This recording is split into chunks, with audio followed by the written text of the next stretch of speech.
Christmas.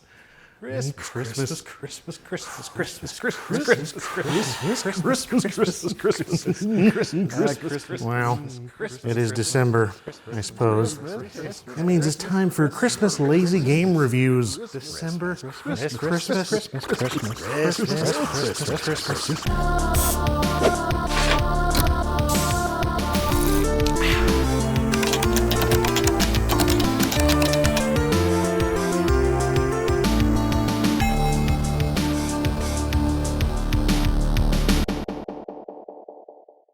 Yeah, there's nothing quite like the Christmas season on LGR. It's the time for covering random old shovelware that would otherwise remain stashed away in a long-forgotten storage container.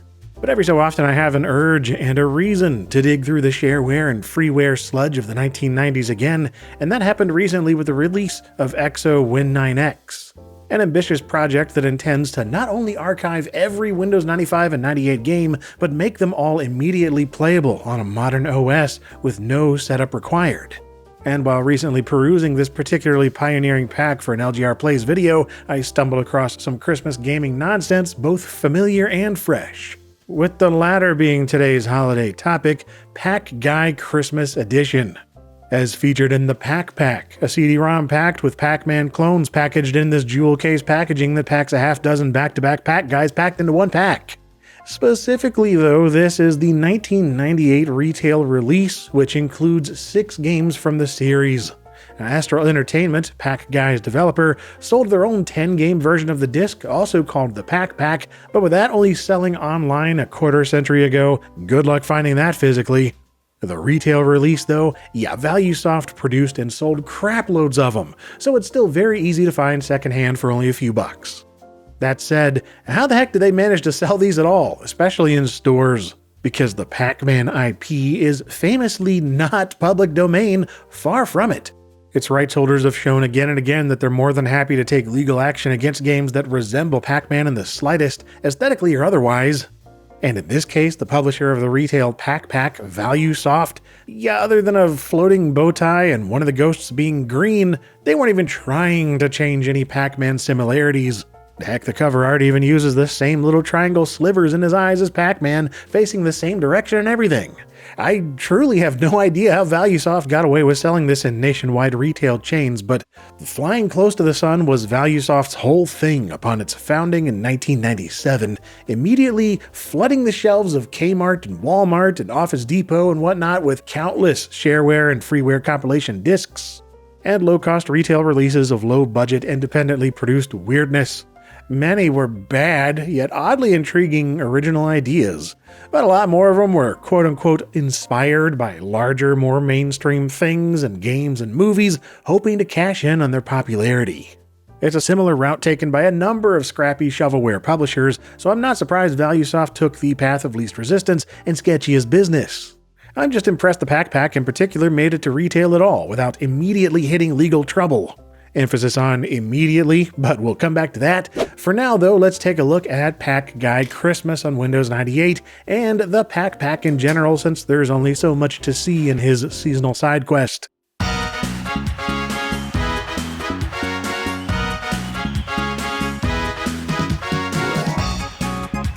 They really could have gone with an even more upbeat, energetic song for the menu. But once you're slapped in the face by the raucous cheer-filled music, you've got your selection of 6 pack games, with a brief write-up and a screenshot accompanying each one, and the option to run it either directly from the disk or install it to the hard drive, provided you've got like a megabyte free per game. There are also a couple screens going over the people involved in putting all this together, with the ValueSoft screen in particular amusing me in the way they describe their specialty being impulse-oriented software. That's one way to describe leeching off the popularity of other companies' IP. Although the README for Pack Guy does explicitly say there's no relation, this is a spoof. Whatever man, let's play this Pack Guy. And my goodness, what an intro!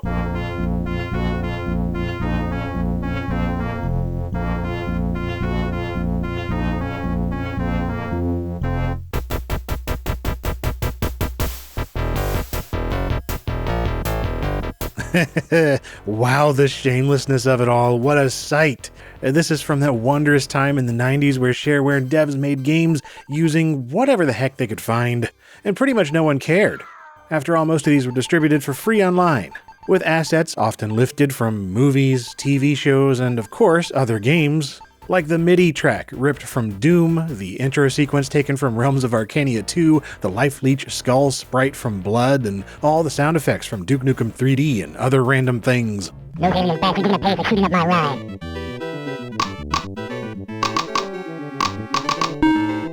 But yeah, as for Pack Guy himself, he may be a circle, wandering mazes, chomping pellets, but that's where the big Pac-Man similarities end, because those power pellets in the corners, they're actually ammunition.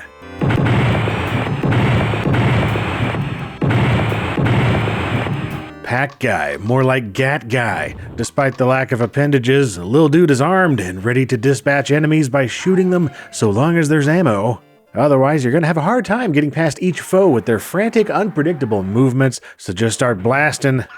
And really, that's the gist of these games. Find ammo, shoot enemies, and eat every pellet to unlock the exit and move on to the next maze, with a little cutscene in between filled with even more ripped-off assets.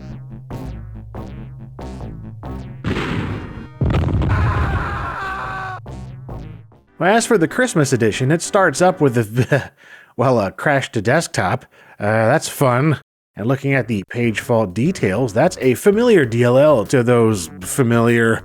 Yes, upon looking that up, you'll see the Multimedia Fusion library description from Europress Software and IMSI, confirming this is indeed a click and play or Multimedia Fusion / Click Team Fusion game.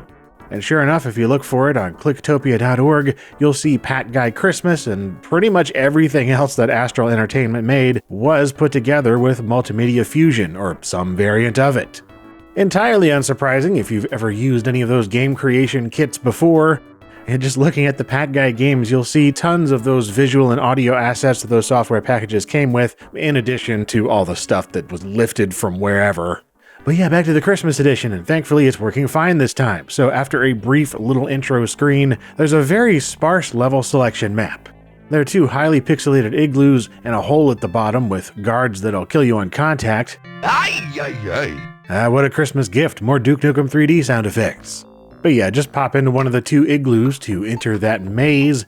And yeah, the Christmas theme is on point, as are those click and play graphics. There's something about those that you just don't forget if you ever played with it back in the day, or Multimedia or Click Team Fusion. The little pre-rendered 3D spinning top and the nutcracker guy and just so much of the stuff that's on screen here. Maybe even the wood grain texture, I don't know. But anyway, this is a Christmas version of Pack Guy, and there's really not much else to say. It's the exact same game with some Christmas theming. Avoid the enemies, go around and collect the pellets, grab some ammunition, and shoot the bad guys. There you go. Really, the only other main thing going on are the little hidden areas that you can reach if you find the right block that can be passed through. And this lets you wander outside of the maze a little and find one of these block pickups that gives you either infinite ammo or increased ammo. I don't know, it depends on the block. But whether you take out all the enemies or not, so long as you've got all the pellets, the exit opens up, and then, well, you don't get a cutscene animation like you do on the others. It's just right back to that boring map screen where you can enter the other igloo, solve that maze, and then back to the map to enter the pit. Which brings you to the final maze, a very fittingly red and green affair with these little chompy guys in Santa hats that move highly erratically and are pretty tricky to shoot due to the design of the maze. But either way, it is not much of a challenge at all, and you've got plenty of lives, so just make it to the end and shoot the generator, and then blow that up, and you're picked up by a spaceship and hauled off to the end screen, and, I mean, yeah, it's the end screen, that's all it is. That's legitimately it for Pack Guy Christmas Edition. You can beat the game in about 3 minutes, if you can even call it a game.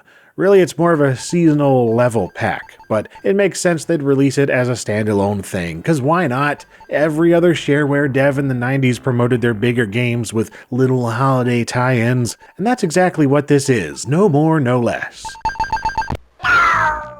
But regarding the Pac-Man-shaped elephant in the room, you know how earlier I mentioned the surprising lack of legal trouble? Yeah, while they somehow managed to avoid any action taken against Pac-Guy, there was nonetheless a rebrand in 2001.